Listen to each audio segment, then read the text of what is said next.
You guys, if you do live sales and comment selling, you're going to love meeting today's guest. It's time for episode number 213 with Allison Albritton, the founder of InStyle Boutique Auctions.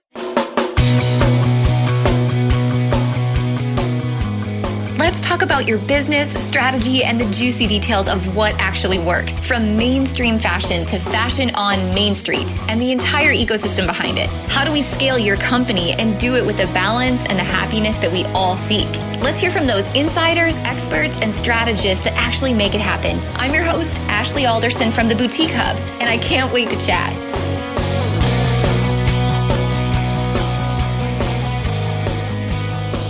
Hey guys, so since 2012, our friend Allison at InStyle Boutique Auctions has been working in the boutique industry. And honestly, she's a boutique that I remember following from way back, even before the Boutique Hub, because she's always done such a great job with her marketing and branding. She's built a tremendous following, over 230,000 followers on Facebook. I know she's got a huge Instagram following, and she's done a great job with her marketing in the sense that she's always had similar models that have really given a face to her brand and a certain aesthetic to the type of clothes that she sells and the type of customer that she's marketing to. Now, if you were joining us in Atlanta earlier this year when we had a Boutique Hub meetup, Allison joined us on the stage for a live boutique chat interview where we talked about all things surrounding her business, what it's like to grow this company, an online company, doing live sales and being new to comment selling, what it takes to build a brand, what it takes to build a team, and where she goes for mentorship and ongoing growth. Because you guys, even someone who has built a successful business and has been around for a while is still always trying to fuel her fire and look for the next best idea that's going to continue to drive her company forward. She's been here. She's done that. I know you guys are going to love her because she is as sweet as they come. So please help me welcome you guys today's guest, Allison Albritton, the founder and owner of InStyle Boutique Auctions. Hey, Allison, welcome to the show. Hi, thanks for having me. Oh my goodness, I'm so excited. For those of you who are listening that were in Atlanta the last time you and I got to chat, we had so much fun. It was. And kind of a lot of impromptu back and forth from stage, but I can't wait to do it again today. Absolutely, me too. I enjoyed it. Man, so you had so many nuggets of wisdom that you dropped from stage. I could see people nodding their heads as you spoke and taking lots of notes. So before we get into those nuggets of wisdom, let's take a step back. Talk to me about when you got started with InStyle Auctions. It was back in 2012, right? Kind of give me the evolution and backstory. Okay, sure. So InStyle Auctions was born basically because I have two little boys. They're 7 and 9. I was on bed rest with both of them. And so the way I shopped is, one was actually through the Christmas season, and I'm very independent. I wanted to do everything myself. So I did everything online. And I came to realize that while there's lots of larger companies and big box stores that you can shop with, there's not a whole lot of boutique type clothing, smaller businesses, especially in 2012, that were online that I felt connected to that I could shop with. Obviously, I was shopping for little babies, and I found these like little children's smocked clothing sites on Facebook, and I thought, wow, that's really cool, and there's a real need here. And 2012, there were not a whole lot of women's boutiques offering the same thing. So that's kind of how the concept came about.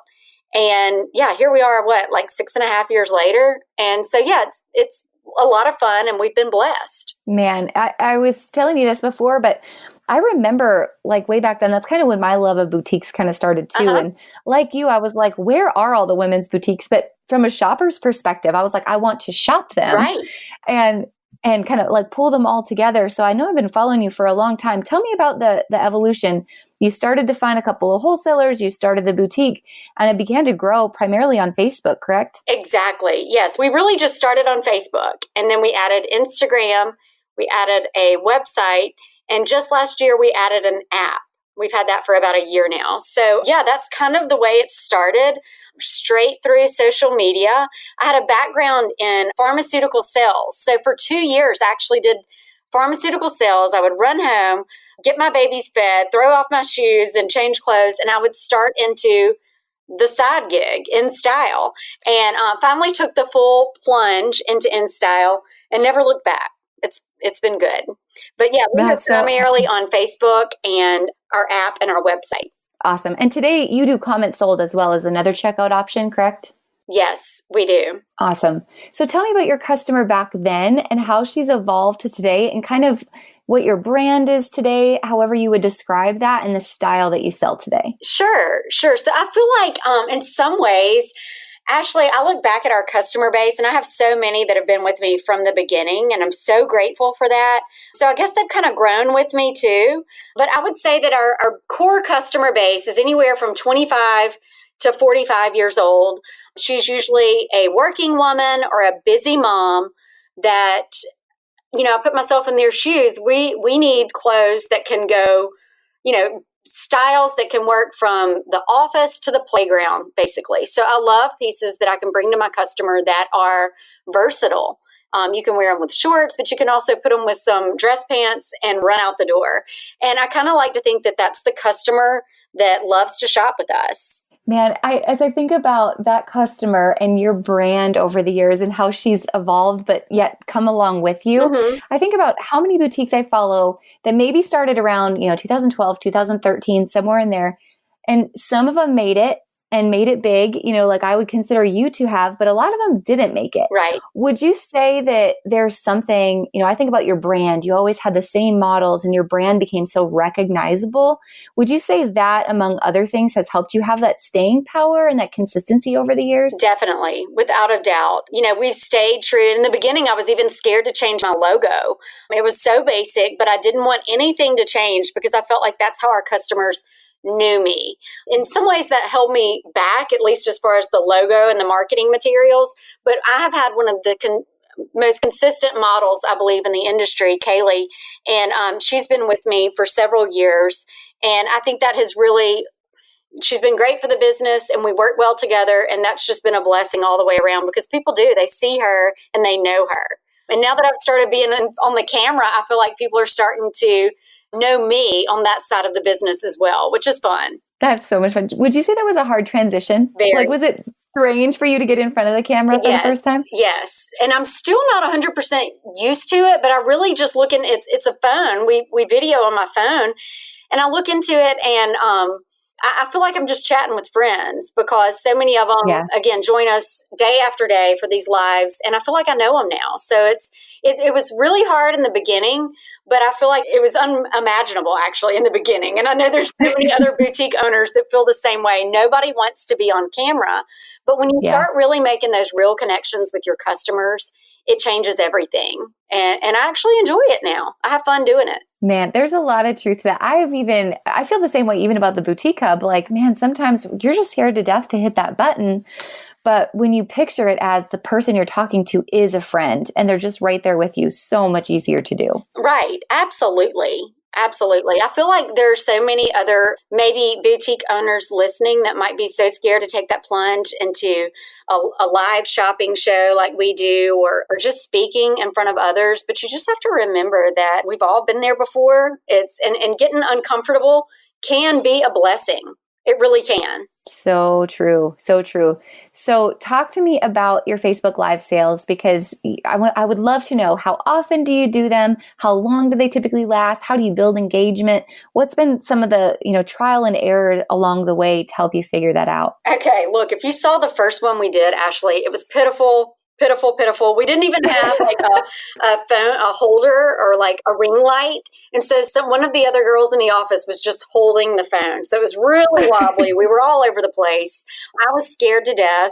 But, we did it. And then we did it again and again and again. And finally, I feel like we don't have it perfected by any means, but I actually just get out there and enjoy it. And I'm real about it. There are times that this would just happened a couple of weeks ago. We couldn't get it to connect right. And I'll be darned, we were just like, okay, forget it, guys. Sorry, we can't do this today. And that's just part of it. Everybody has technical difficulties. So I think our customers understand that, and they like it for that because we are so real, I feel like. Mm-hmm. So yeah, we actually go live. We started going live only on Sunday nights. And now though, we actually go live every day.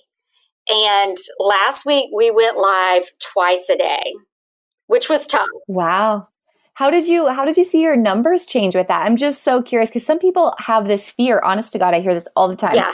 of I don't want to overwhelm my customers. And so the fear of what their customer might think holds them back from the marketing they might do.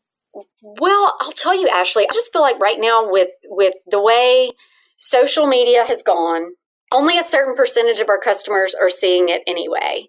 And they can choose to tune in or tune out. And the great thing about a live video through Comments Sold, the way our products link up, they can choose to watch it later or, watch it while they're on the treadmill, whatever works for them. So I feel like, we put it out there, and if our customers choose to watch it, that's great. But I like to think that we have a way for every customer of ours to shop. And that's, Facebook. You can shop our post. You can shop our live sales. You can shop our website, or you can shop our app. So in terms of overwhelming, it's out there anyway from other boutique owners, from other businesses. They can choose to watch it or choose to, check out our styles in a different way. But yeah, there's always that fear of overwhelming a customer. And hopefully we're not doing that just yet. I love it. Well, I've got to tune in now that you're doing twice a day. I love seeing, just so much strategy has changed for so Yes. many businesses doing live sales in the last, even I'd say 2 Absolutely. months. So that's really exciting to hear. Talk to me about how else you're doing new customer acquisition through social media, because I know that's another struggle so many people have. How is it that we're constantly attracting new customers? Is it Facebook ads or influencers, or what's kind of been your favorite thing to work on there? I'm a believer in Facebook ads. I know that people would probably, there's certain ones that would disagree, but I think that's a really important part of the sales funnel. It brings folks in. But Ashley, in my opinion, I think it works so many different ways. I feel like we, bring people in. Our customer service is amazing. And that just spreads like wildfire. People say, "Oh, tune into this. You'll see this cute shirt or whatever," and then they'll tune in, and then they tell their friends about it. And so I really do think that it's a combination of Facebook ads, Instagram ads, and once they shop, the most important thing you can do for your customer is offer them amazing customer service, and that'll bring them back, and they'll tell their friends. Man, and a lot of people forget that's such a key part of the sales funnel. That's really, really important to note. Kind of on that topic, the last time you and I got to chat when we were in Atlanta, I think it was the week that we were there, maybe a couple of days before we were there, that Facebook had its outage. So part of our conversation was, how should a boutique owner really consider diversifying their marketing strategy right now? Not just selling on Facebook solo, but really thinking about this omni-channel strategy.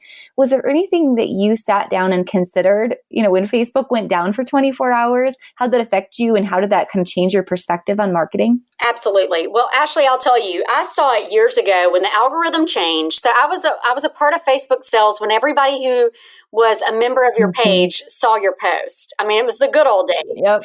We survived through that major dip when the algorithm changed and no one saw it.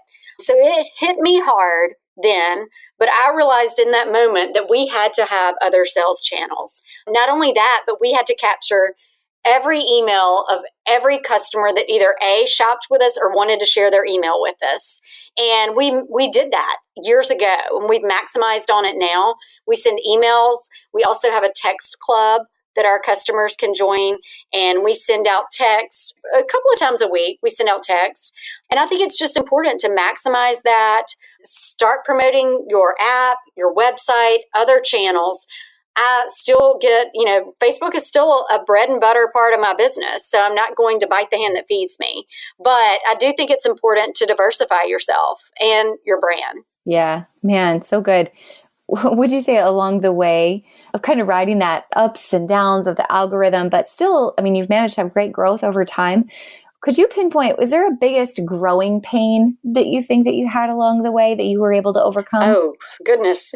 Several growing pains. There's no doubt about it. We actually had a lot of problems with high volume fulfillment and order errors. So we have this warehouse. It's not huge, but we had a lot of inventory in the warehouse, and you can only have so many blue striped tops or pink striped tops, whatever it may be. And what I found that, my employees my pickers and my packers were choosing the wrong items. So that was a huge growing pain. We had a lot of errors there for a little while. And so then we implemented a barcoding system through Comments Sold, and it ensures that every order is correct. So that was a huge growing pain in terms of the high volume fulfillment and order errors that we had through those ebbs and flows of growth. How does your team now, I mean, you've got the barcodes, so you can guarantee that. Tell me about kind of the team layout and structure. I know so many boutique owners love to compare this inside of the hub, but just kind of the layout of your team. What does that look like? So Kaylee, everybody knows Kaylee. She's been the model with me for the longest, but she is also my office manager, and she also oversees like the shipping coordination. I guess I should call her shipping coordinator. And so she helps me with the employees that also pick and pack all of our packages. And I have a few girls actually 5 high school graduates. We celebrated their graduation today at lunch, but so they come in every day when they get done with school, and they usually get out early, like at 10 o'clock in the morning. And so they come in and pull and pack. That's the way our shipping goes. That's been a huge hurdle for us to overcome that. And just as soon as kind of they get the hang of it, we get a new set of girls in here. And that's okay too, because I always have Kaylee there to help. And then I also have another girl who's been with me since her junior year in high school. And she's a huge help as well, just in terms of pulling. She deals with some of the more complex orders that we have. And then I also have an in-house photographer who's also a model. And she's also in charge of social media marketing. So again, when I said we all wear many hats, we really all wear many hats. Man, I was laughing because you and I were talking before we started to record, and I was like, you have one of the most efficient teams I've seen, because truly you do. Thank you. I'm just curious, how in the world are your high schoolers out of school at 10 a.m.? So seniors, if they have enough credits by their senior year, so they basically worked ahead. If they're employed, if they have a job, they get done early. They basically only go for one class maybe, and then most of them are actually already working on college credits. Oh, yeah. Awesome. Everyone else in the country that's listening is like, what? Yeah. I'm going to start lobbying for this. Yeah, it's great. It's great. They're smart girls though. So I'm real proud of them. That is awesome. What has been something, because I find even with the hub, as much as we've grown with team, the most surprising thing to me through growth was just how complex it is to manage a team. There's just, you start a business, and I'm sure you would agree, Allison, you start a business because you love it and you want to fulfill your skill and fulfill your customers. But then the more you grow, the more you realize, man, I need to spend my time working with my team versus the thing that I really loved in the first place. Is there any tips and tricks you've learned along the way to help manage that? Oh, goodness. It's trial and error, Ashley. I'm not going to lie. And I'm not the best manager. That's one of my weaknesses. I'm not going to lie. I work on it every day. And I think it's real important, though, to be upfront with your employees, your entire team. Tell them what you expect. I'm learning that more and more. Put it on paper, what your expectations are and what they can fulfill. And so I think that's important, especially when, again, we all have so many different roles here. But I'm not going to lie, the management side of the business is not my forte. It's not my strong suit. So it's certainly something that I'm working on every day. Have you found good resources to help you along the way? Like someone to talk to, a boutique bestie? I feel like it's always good to have someone just to run some of those thoughts and questions by. Well, without a doubt. And I mentioned this before the podcast began, and this is just a huge kudos to you guys. The Boutique Hub has been amazing in that respect.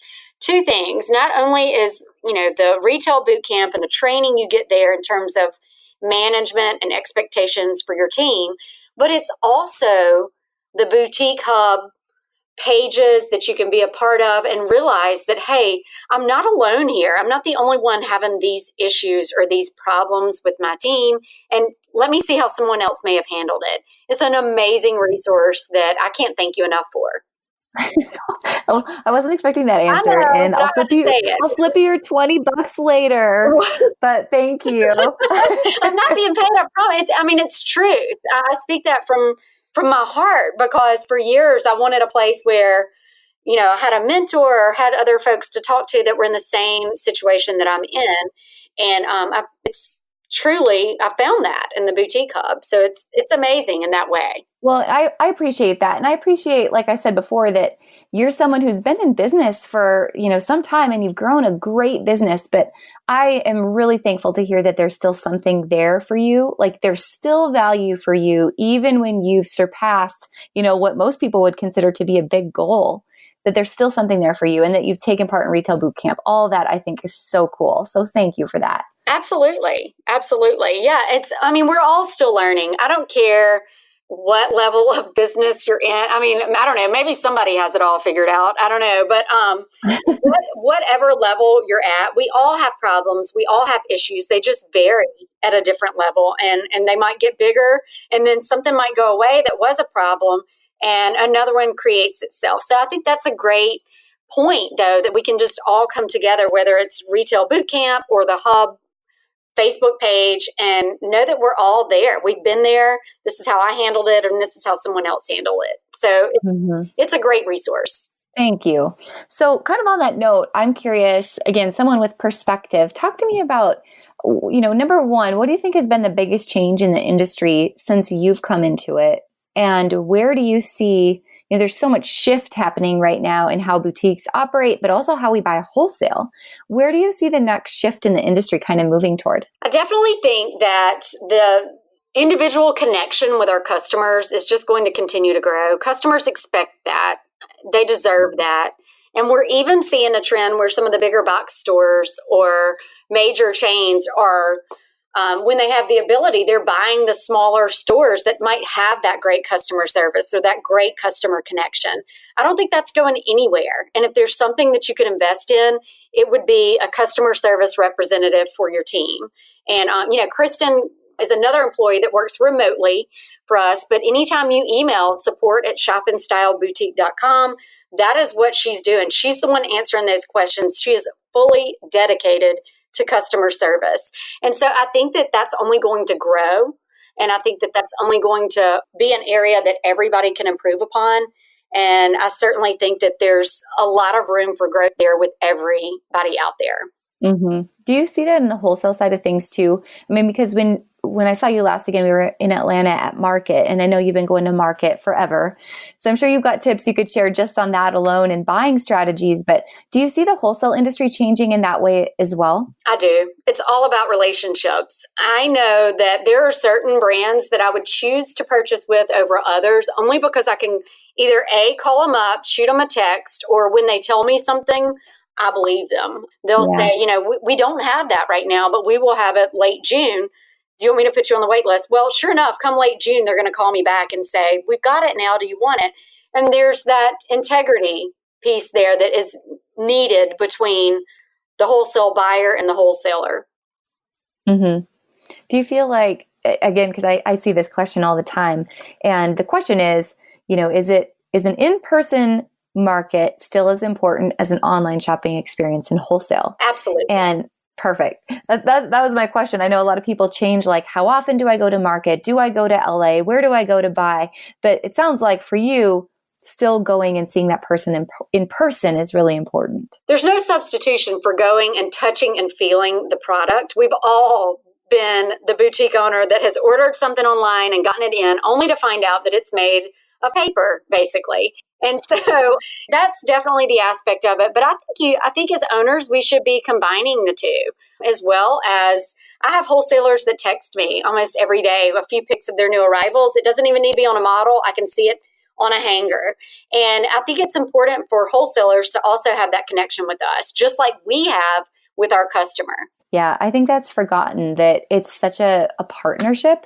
That has to be a win-win. Like, just as much as you want relationship, they want relationship to know if they can trust the order that comes in and it's not going to get canceled tomorrow, right? Absolutely. Perfect. All right. So if there was one piece of advice you wish someone had shared with you earlier in your career and in your journey, what do you think that would be? Okay. I actually had connected with another boutique owner, an Alabama boutique owner, earlier this week. And she actually asked me that. She was like, we were talking back and forth on Messenger. There's several things. Number one, and this is not another, you can edit this out, but it's the boutique hub. Seriously, though, like I'd known about it years ago, I would have joined years ago. I mean, it's just a great chance. We all have our struggles, and you can go back to that and see where other customer or other boutique owners may have handled it. But I think it's also important just to do you, like other boutique owners need to be true to themselves, be real.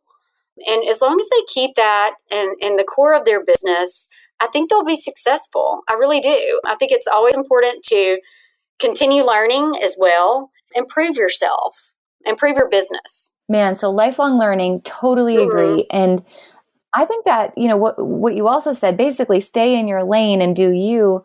I think that goes back to, from the outside anyway, one of the reasons watching you, I feel like you've been successful is you've been so consistent to what you wanted your brand to be, not what you thought you should be compared to someone else who's done well online. Like you have literally done you, and that's paid off.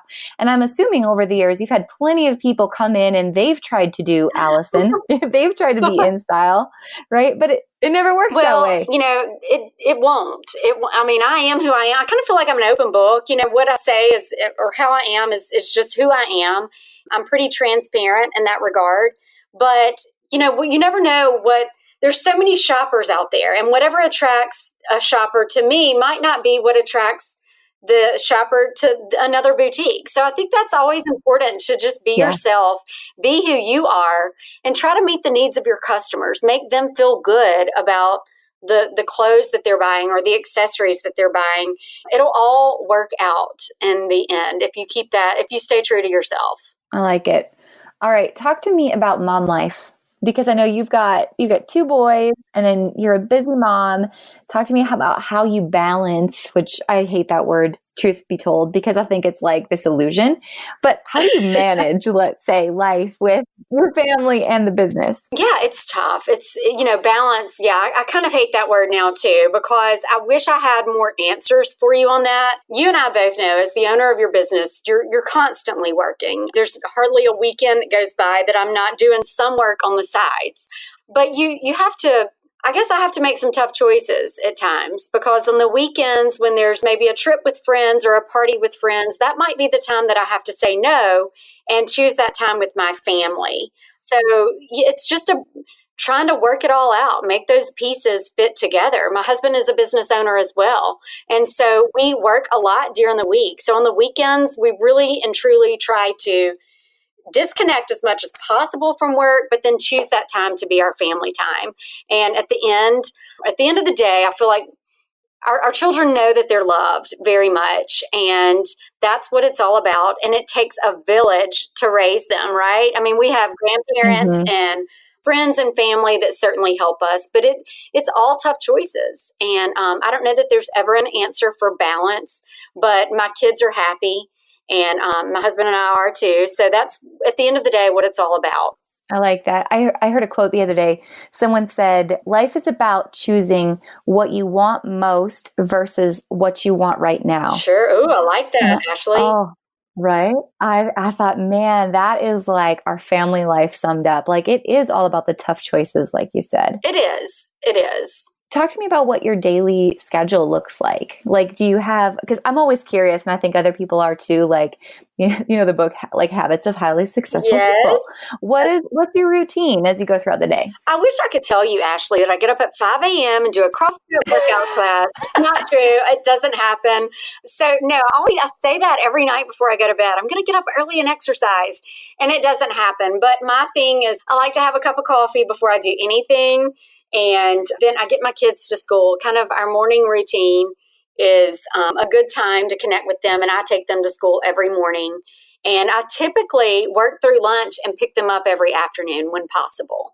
I make those hours in the office count, and then when they go down at night, I pick back up, working a little bit more. And so, again, it's about making those choices and working around their schedule. Yeah, I like that. We have a very similar routine here. I think it's funny too, don't you, when people are like, okay, in order to be successful, you do have to get up and you have to do X, Y, and Z and all these things. But man, life is so chaotic. Sometimes you're just trying to get by in the morning, right? To get things done. And that's another, okay, so we talked about the lives. Before we were doing lives every day, dry shampoo for 5 days straight. Let's just be clear. And now that has thrown a kink in my routine because I'm washing my hair almost every day, getting dressed up instead of just leggings coming to the office. But, that's okay. That's just part of it too. So yeah, life is crazy and you just go with it.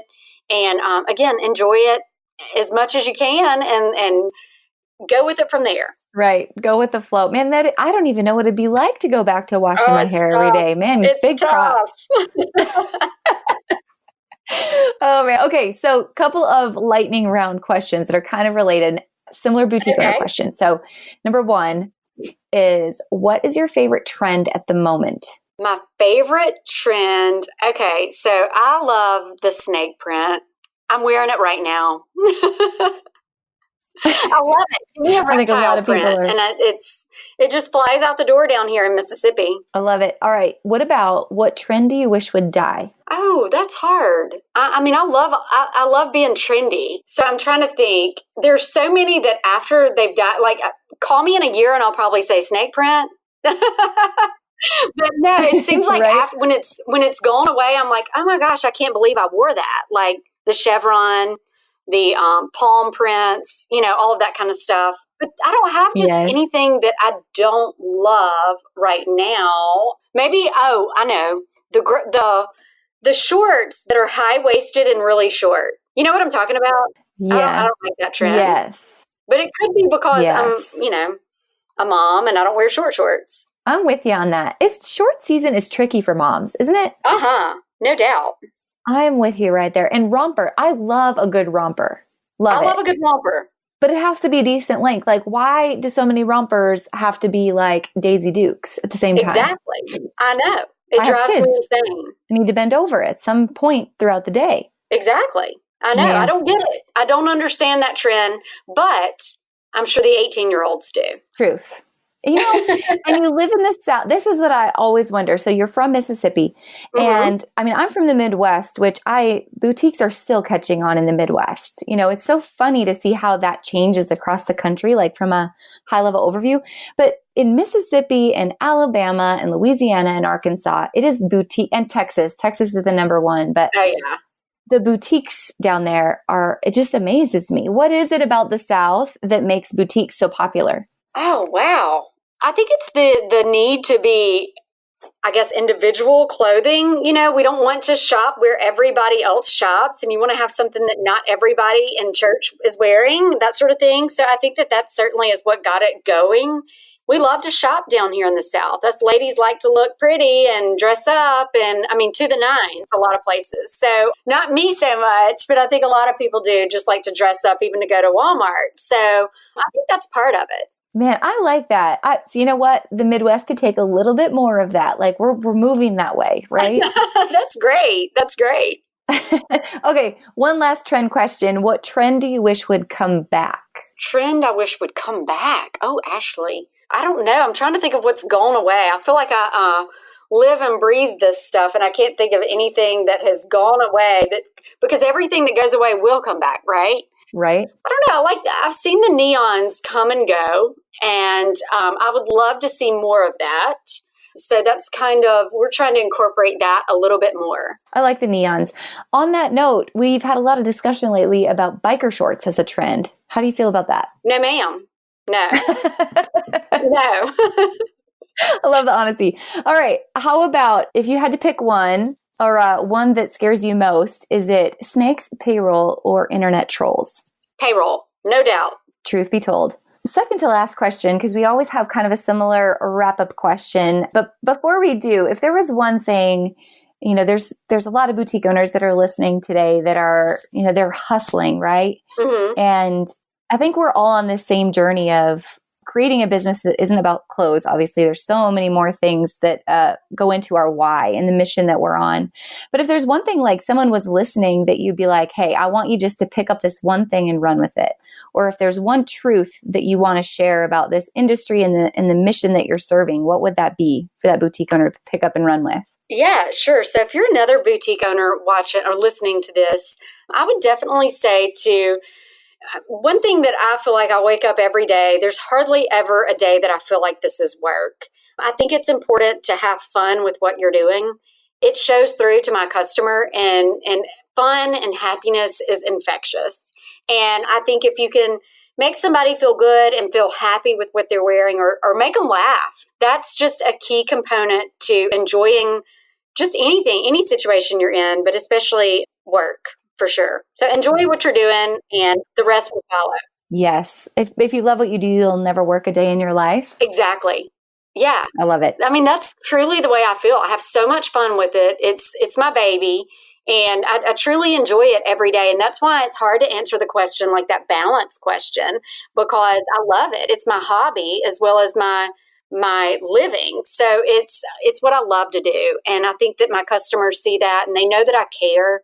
I think that's at the end of the day what it's all about. Yeah. Well, and truthfully, when we're talking about balance and your kids too, that's a more valuable lesson than they can honestly probably learn in school. Just seeing that from you and understanding that if they do love something and they're passionate about something, just how much that's going to serve them in their life versus just trying to fill a box that's going to give them money. Absolutely. All right. Well, last question. And I just have to say this before we wrap up, but thank you so much, not only for sharing your time today, but also while we were together in Atlanta. I mean, I just love getting to visit with you. I feel like we have such a connection that I really, really appreciate. So thanks for sharing this wisdom. Thank you so much for having me.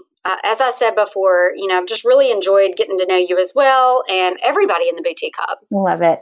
Well, last question, and this is, your boys are grown, and I want you just to picture yourself as a grandma. You're sitting on your front porch, or you're going to the beach. We were talking about beach vacations with your grandkids, and you're having this conversation about the life that you lived and the business that you created and the thing that you want people to remember you by the most.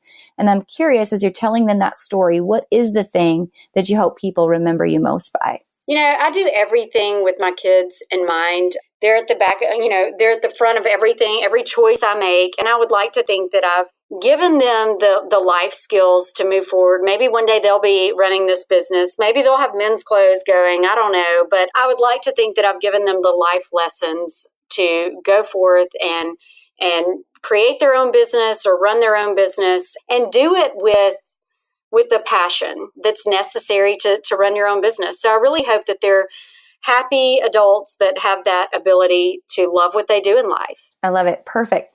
Well spoken from a good mama, right? Oh, thank you. Yes. Oh, man. All right. Well, guys, if you want to follow Allison, we will make sure to leave all of her links and InStyle's links in the show notes. But you can also connect with her inside of the hub, inside of Retail Bootcamp. And we're going to be seeing you at the summit as well. Yes, I'm looking forward to it.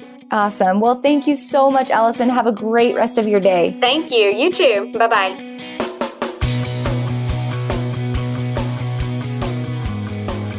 Hey guys, thank you so much for listening to this episode. We hope that you loved it. Don't forget to hit subscribe and leave a rating and review down below for a chance to be one of our featured listeners each and every week. For more information on our spirit of community over competition and how to access complete show notes and bonus downloads from our guests, head on over to theboutiquehub.com and join the community. We'll see you next week.